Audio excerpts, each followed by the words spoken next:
Welcome back to Catalyst Leagues. In the last episode we picked up our ranged combat relic, and in this one we're gonna try and utilize it to our advantage. Unfortunately, range doesn't get the insane power boost that melee gets with the 10% lifesteal and the base damage increase, so we will actually have to go through the range upgrades more organically. To do this, we will also have to do skilling, because there are 4 key skills that help us with combat, those being Archaeology, Invention, Herblore, and Prayer. And getting these skills up is crucial for getting a smoother combat experience. And especially with training Herblore, we will be starting out our Slayer grind.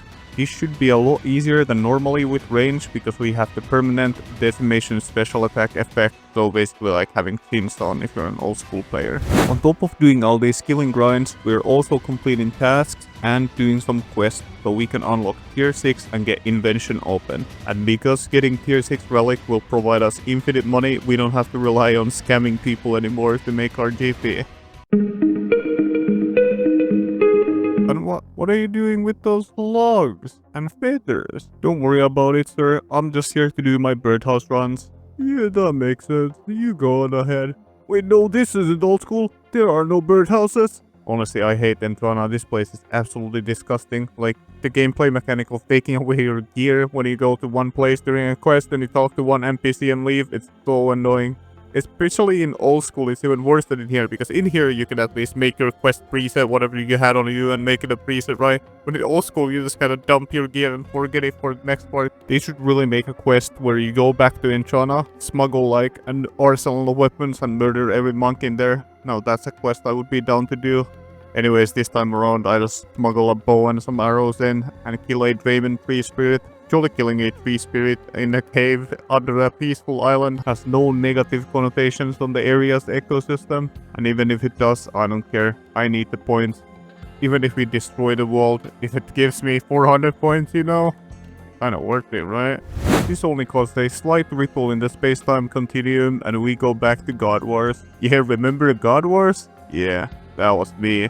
So we dispatched every god champion with the power of the range relic, and then they asked me which gods do I support. What god will I be? Will I become a god? I'm sorry, the only god I believe in is money. Cold, hard cash. And honestly, this whole situation could have been resolved already. Like, if Samrak just decided to put me on his payroll and pay me more, he would have been victorious in the God Wars, and I don't know what the goal even is, I don't care. I would have gotten paid. But no, these rich asshole CEOs just sitting on top of their thrones, not paying their employees, getting wrecked by them. This is like the meta situation where meta is hiring AI talent for a lot of money and then not paying the talent they already have, and they're leaving and coming back for more money. After decimating the God Wars, we face the hardest challenge in the leagues yet. Telegrabbing a tomato. And seriously, why is this tomato even here? Why can't you telegrab it? Even on the wiki it says that there's a spawn for a tomato here. That's how I got here. And no, you just can't get it. This, like, why? Why is this a thing? I guess it's to troll players who want to do a quest. I don't even remember what quest I was doing. I did this for something. Maybe it was a task. No, I do remember. It was the task to make the pineapple pizza. The best pizza in existence, right? And Jagex making the pizza task annoying actually makes perfect sense. Because pizza is Italian. Especially pineapple pizza, they love it there. And Jagex is a British company, and the Brits hate Italians. And not because of any war stuff or anything like that. Remember, the Brits built a perfect straight tower in the middle of their capital to show everyone a perfectly timed clock. And then the Italians just threw up a tower and didn't even make it straight, and it's just as famous. Like, seriously, this was probably thrown together in an afternoon. But you know what I hate even more than poor engineering getting famous? Dailies. One of the most important dailies we have to do are the Reaper tasks. Reaper tasks will give us points to progress our account in getting us an Essence of Finality amulet. And we need 900 of these points to make a single Essence of Finality. Fortunately, this is not strictly a daily activity, and you can use Slayer points to buy more of these Reaper tasks. So we will be doing a lot of Slayer with the boosting method. But first, let's do our Reaper that's free for today.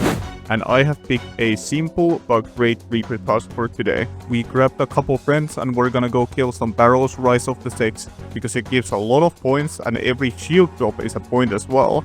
and this will give us a good amount of Reaper points and a task completion for 200 points. And to get to Rise of the Six, you have to get some talismans for barrows. And while I was doing my barrows run to maybe get some talismans, I got a double drop from a chest. I wasn't recording because I didn't think this was that interesting, but that was crazy. I've never seen a double drop in my life from a barrows chest. And Rise of the Six honestly was a blast. We all had scuff gear, and nobody actually remembered how to do this boss, because in the main game you just kind of one-shot this boss and it takes like, I don't know, maximum of 3 seconds to actually kill it in a farm run. And it's kind of dead content anyway, so nobody even does it, but for the combat achievements or whatever, this takes like, I don't know, 5 seconds to do. But when doing this like with scuff gear and less damage, you actually had to do some old school stats of running around with chinning. And that was super fun. I feel like Range Relic really shined at this. We also may have had a couple deaths before we got going. Yeah, we don't talk about those. And seriously, this just reminded me how fun group PVM is, and going to places with your friends, highly recommend it. And confident from this barrows experience, I tried by hand at home Araxi, but unfortunately with my current food and gear and no potions, yeah, this was really rough and I couldn't actually get the kill. I was kinda running low on food, but what really sealed the deal is that the buttons you're supposed to click in the darkness path, which I haven't done in like how many years because you always go top path when farming for the pet. The darkness path arrows actually blocked my camera, so I couldn't actually click them. So they were like under my interface. I don't know how that happens. Good job, Jagex. Regardless of this Araxi failure, we had gained huge points from combat and now are reaching tier 6 relic. By just invading the majors for a second. And obviously you pick Perkfection here. Bankers Load, I can't think of a single way to make Bankers Load better than Perkfection. Just if you're thinking about Bankers Load, don't. Just pick Perkfection. It is so good. It is the best relic. Like, in the relic tiers itself, nothing comes close. Well, maybe. Nah, even archaeology isn't as OP as this. This is the best relic in the game. Like, just in terms of sheer time save, this will save you like hundreds of hours probably. And with Perkfection relic, we can walk straight into the Invention guild. Only a small slight problem. My divination level isn't high enough. But just by doing a daily cache, some dungeon diff, and going back to a cache got me this level pretty fast. It basically took me an hour. Now we can start the most unhinged grind in the game, getting 200 mil RK in an hour. To do this, I basically just made some gizmos with the rare components that I had access to. And this took some time and also took some bag space. Just ignore the Perkfection tab. Nothing's happening there, just don't look at it. And after 115 invention, I could just make equipment separators AFK at the bench. And this was super chill and the easiest 200 build of my life. And now with invention at 120 and having infinite amounts of every single material, we can make the best relics in the game, except we can. I had forgotten 2 crucial things about the invention grind in this game, and these are not immediately obvious. To unlock ancient invention, we will need Hall's workshop pages that we can get by AFKing archaeology, but unfortunately Hall's workshop is currently bugged, so getting these pages might be really dangerous, so I haven't started it yet. Basically the bug can softlock your entire account. So basically what has happened to people is they already have the tier 3 upgraded wingsuit in their tool belt from the tier 4 passive. And this will get upgraded back to tier 2 by completing an achievement in the Stoneguard Citadel automatically. And this makes it so that you can never upgrade it back to tier 3 for some reason. And if this would just lock some skilling content or like a couple of tasks, I really wouldn't care, I would just YOLO it. But no, you need the wingsuit V3 to get one of the best relics in the game, especially for range. So I absolutely cannot do this. And I seriously hope that Jagex is finding a way to fix this, or maybe like give us a way to upgrade it back to V3, or make it so that it doesn't get upgraded back down to V2 or whatever. Just some sort of a fix for this. Because the people who understandably went to this place early on, because this gives really powerful rewards, are getting absolutely screwed by this. And I don't think leaks you should get softlocked out of content. I don't know if it's a softlock or a hardlock, but anyway, like this absolutely ruins your PVM progression. So I feel sorry for the people who went there. Hope your accounts get fixed. But even worse than this archaeology grind, I forgot about the rep grind you have to do. So in God Wars Dungeon 2 in this game, there's a reputation system where if you kill a boss, you can keep that reputation to get better loot from another boss. And this is fine, I don't really care about this too much. But the issue is you have to get 75% reputation to use the perks you get from this. So I can't use any of the best in slot perks for me. 3 of the best in slot perks for me are locked behind this shit. Actually, I double checked. I only need 50% reputation. So 7.5k points. And let me just tell you how to get this reputation so you understand how shit this system is. And remember, this is not boosted in the leagues. The best way to get this reputation is doing a daily bounty for Fang. And this will reward you 150 reputation out of the 7.5k I need. So getting my reputation this way would take me 50 days of the leagues. Yeah, I don't think that's a feasible method. There's also another daily that can help you and give you a whopping 500 points if you hit the traveling merchant jackpot and find one of these. And actually it was the other day and I just was so filled that I didn't even buy it, which might have been a mistake, but well, whatever, don't care. So surely this isn't only locked behind dailies. And yes, there is a reliable method to farm these, but the issue is how long this method will take. Especially in leagues, every boss will drop 1 to 2 seals that you can give in for reputation. And these seals, let's say they average to 1.5. I'm not sure what the exact average is, it doesn't say, but let's just assume that we get 7.5 points per kill. And after using this very difficult maths equation straight from Trump's tariff program, we get 1000 kills of God Wars 2 bosses so we can get all the perk upgrades we need. And looking at PvMe, the best AFK guide, and this was with best in slot gear, we won't be reaching this number, was giving us 59 kills per hour. And this isn't like fully AFK content. You actually have to pay attention to pick these drops up, otherwise you will get nothing. And 1000 kills or 59 kills per hour is giving us a grand total of 17 hours of AFKing this shit. And yes, there is the option to do these bosses actively, but these are not interesting content. These are dev content from like 2015.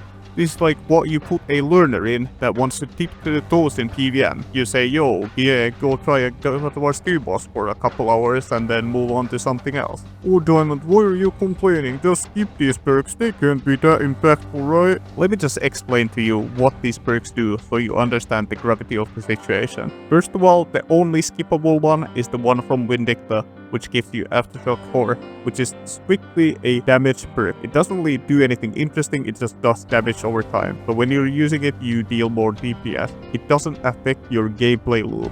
But the other 2 perks absolutely do, and they're extremely important for both range and magic. This gives you access to 7 seconds longer Sunshine and Death's Witness, and this gives you better rotations inside your ultimate. And it gives you, well, more abilities inside your ultimates, making these styles vastly better than they previously were. And yes, you can get the codex to get greater Sunshine and a greater Death's Witness, but guess what you need to make the codex? Yep, the components, so you have no way to get out of this. And if you thought that was important, Harrowing 4 gives you 3 extra hits on your greater Ricochet and greater Chain, making these abilities vastly more powerful. And this absolutely elevates Greater Ricochet to be the best basic ability in the game. So these 2 paths are absolutely non-skippable. You have to go and grind them. And even the like Ilu Junkan components that you get from Vindicta, so the one we could potentially skip, gives huge DPS, so I don't want to skip that one either. But this is like the longest grind in the entire league and it's the most boring content.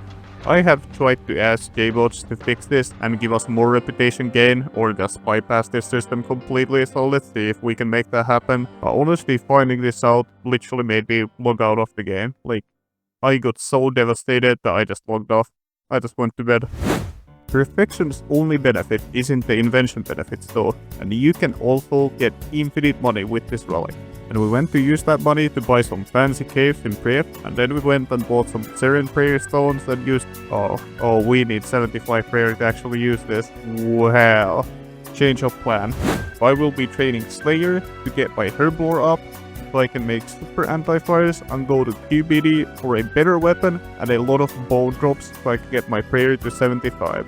And I will be doing point ghosting because I need a lot of Reaper points, and I can buy Weeper points basically with Slayer points. This basically just means getting easy tasks from Jackling until you get your 10th task and then doing the 10th task at an actual Slayer Buster for the extra Slayer points. And honestly, I was having so much fun playing Slayer. Just the Rage Relic with the Chinchompa effect is so cool and it gives you a new way to actually train this skill.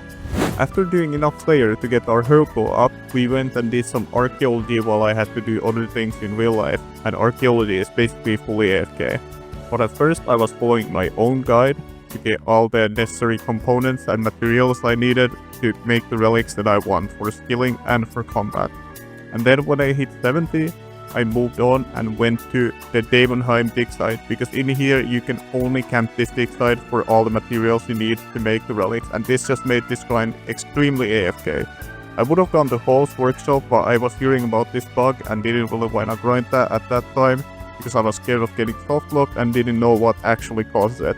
And a professional tip for you wreck-blind gamers out there: if you just have something, I don't know, like a phone or whatever, hold down your spacebar, you can AFK archaeology for 15 minutes straight. So just have your own computer AFK archaeology, move your mouse a bit every 15 minutes and you can work on your work computer all the time. And if you do this at the Damonheim dig site, you don't have to worry about getting all the extra materials when completing these collections. So this will get you a lot of product and a lot of XP basically for free. And this got me all the way to 99 archaeology. In the next episode, we will actually start fighting bosses. I will start with QPD to get my prayer up and move on from there. Prayer is extremely important for Soul Split, so we can get actually some healing going on with range. Thanks for watching. See you next time. Like and subscribe. Bye.